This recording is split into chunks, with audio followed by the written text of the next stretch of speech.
Hi, welcome to my video. What I'll be showing today is some techniques that I've learned in trying to set up a remote shutter release. As simple as that sounds, it gets a little complicated. The rig today is a Nikon D750, and I'm going to say that Nikon has a couple different accessories out there. They've got a USB connected cable release. The thing that I was looking for today was Nikon's MLL3 wireless remote that uses infrared on the camera. And we'll be showing that. And as an alternative, those things are a little bit hard to find. So what I did was I actually used a trick I had years ago. For $5, you can go get an old remote control. This one's an RCA 404 model. And if you can figure out what settings it is, I'll demonstrate that on this and how you can maybe find it on other sets. You can use this as well as the small Nikon pocket remote. So once I figured out that the batteries were all dead on everything and that nothing's working, that was one of the first few pitfalls that I'll show you today. Before we get into the details of actually using the camera, let's take a quick look at the Nikon manual for the D750. I know who reads the manual, and you maybe lost yours. If you have, it's readily available on the internet in PDF format. So I scroll down to page 193 in the manual here, and you can see remote control photography, talking about the MLL3 remote specifically, and the RCA remote that I'm going to also be featuring. Go into the shooting menu, and you have to turn the remote control MLL3 on. By default, it's off. So you can see that you can set it to a variety of different modes. When you want to take the picture, you have to be in front of the camera. They emphasize that over here on the side view. And they recommend 16 feet or less. I also find that if you're out in bright sunlight, you're not going to get anywhere. And choose how many seconds delay you want for that to work. The release mode, there's maybe some conflict with other settings. You can get into the autofocus. The autofocus I find to work pretty well. And so briefly going through that, the built-in flash, if you're using the wireless remote on, the built-in flash will be pre-charging so that it can be ready when you're available. So there's more battery concerns there. And mirror lockup and other kinds of things like that. You can assign different movie modes and things like that. So I won't spend too much time on the manual, but just to point out that it is there and that you can check out the details on that. As we saw in the user manual, there's two settings that are pretty important if you're going to try to use the infrared control of your device. So let's go to the menu in the Nikon, and you can see that the shooting menu is where we'll start. The shooting menu has a setting that I'll toggle down here for your remote control mode. And when you first turn the camera on, in fact, every time you turn the camera on, it's always turned off. So if you've been using it and turn off your camera, the remote control will then be off. So you have to go in and turn that on. And we'll go in and you can set it up to quick response mode, which of course lets you take the picture instantly. 2-second delay where you can trip the remote, and often handy if you, in lieu of a cable release or something like that, you just don't want to touch the camera and want it to set itself off. And then of course there is a remote mirror lockup mode, which is even more stable in that it locks the mirror up. And you may have to hit the button twice. You hit it once to lock the mirror up, and the second time to take the picture and bring the mirror back down. So let's choose, let's say, instant response mode here with the OK button.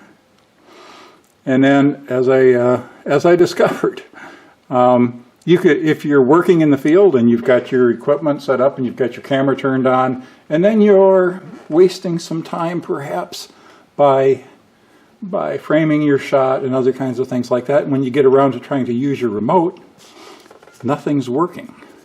And so let's take a look at that. It's not really covered that much, I think, by other people. So there's a C in the custom shooting menu. under timers, go down to the C5 setting, and that's the duration for the remote. And by default, this thing is set to 1 minute. So you turn the remote on, you get out there, you get everything set up, and nothing's working because you've wasted a minute. So I have, for the purposes of what I want, I mean, yes, maybe I'm using some more battery on the sensor. I will set it to 15 minutes here today. And that's it. With that, we can go ahead and start shooting. So let me turn the menu off. I'm in live mode here, set on nothing. I have my focus set to manual so that the camera will actually fire for me today. The hard part about using the infrared, maybe what it makes it a little impractical, is that the sensor is in the front of the camera. So bringing it around to the front of the camera, I will push it and it trips the release on an instant release. In the same way, the RCA remote that I'm using today, it works.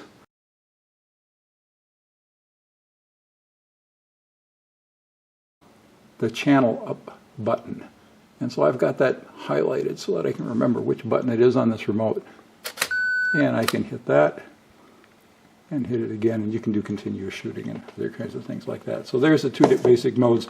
Let's briefly take a look at hooking up the cable release, because you can use that as well. On the cable release, it's a USB connection, and that's on the side of your camera. Opening the door on the left side of the camera at the top is your USB connector. Simply plug in your remote into that, and we're all set to go. So with that, I can go ahead and press the button. This can be used to trigger a variety of modes. It really eliminates a lot of the limitations of the infrared sensor in that you have to be in front of the camera. You can't be at long distances. You can't be out in bright sun because the infrared just isn't strong enough. So if we hit the button, you can see we're snapping away. And it has a lock feature too, so if you want to do long exposures, 30-second exposures, maybe at nighttime, something like that, you can click it down and slide the lock forward on that, and it stays locked in. The fourth option, which I'm not going to show today, is obviously if you're into spending a little bit of money, you can get the wireless remote systems, and of course they can work at great distances and be unaffected by any of the infrared sensors that we're talking about today. I'll let you discover that on your own. But otherwise, take a look at the tips I'm going to show you on how I actually discovered this RCA remote. You can use it for any remote that's programmable, so don't let that throw you off. Instead of using an infrared remote or a cable release, you can go into the menu, and what many photographers use is the built-in self-timer. We're assuming you set this up on a tripod and that you're going to go into that. So go into your custom settings menu under timers and exposure lock. And I've got the self-timer selected there at C3. And the self-timer by default is set to 10 seconds. And how many shots you want to take, and the interval between shots, so you can set up continuous shooting. There's different things like that.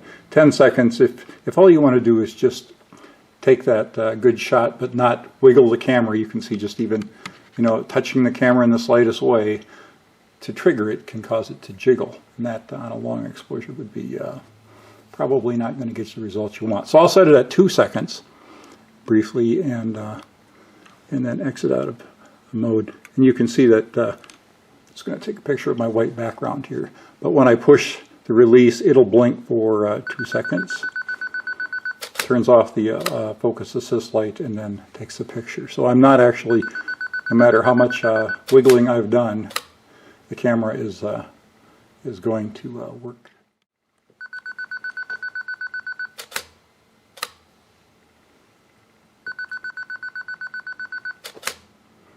You can see on this unstable tripod I'm using right here that it continues to wiggle for more than 2 seconds. So it's just a little desktop plastic that's clearly not rated for a camera this heavy. Here's a quick tip on using the programmable remote that I talked about earlier, this cheap RCA, you can use pretty much any remote that can be programmed. And the hardest part, of course, is trying to identify what code you have to put in the remote. I did a lot of research trying to find a manual on the code pages. I obviously lost those. And there's manualslib.com. And you can search for the brand of remote you got. I'm using the RCA 404. Again, by knowing this, I think it'll save you a lot of time. This remote used code 66. And looking through their code listing, 66 is used by JVC and by Sears. So if you have a programmable remote and you're going to try to hunt for different settings and try this one, see if it works, try the next one, see if it works, iteratively, it took me quite a while. I started at 1. And by the time you get up to 66, when I pushed the button, it did trip the shutter on the camera. You really have to kind of do a manual process. But if it's a GVC or a Sears, I think that's what Nikon is using as its infrared remote protocol. So that might save you some time.